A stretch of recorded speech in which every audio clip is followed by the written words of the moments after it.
Good evening mga ka-space time. Kuya Christian here. We extend our thoughts and prayers sa mga naapektuhang schools like Matanaw National High School. So nakapag-space time tayo dyan. Still, we saw how they were affected nung hazard na yun. So, we're going to address some of the facts we currently know about yung nangyaring lindol kamakailan offshore sa General Santos. Firstly, malamang-lamang it was caused by a thrust fault.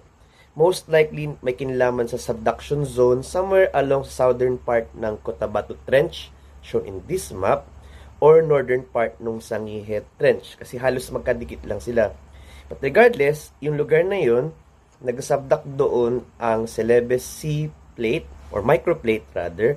It's an oceanic crust, lumulubog siya sa ilalim ng Philippine Mobile Belt / northern part ng Sangihe Arc, which are less dense. So, ang nangyari siguro dyan, naipit siya, tapos for a long time, naipon yung potential energy hanggang sa biglang bumigay, releasing yung immense amount of energy na nag-produce nung lindol na yun. Would anyone have predicted na may mangyaring lindol doon?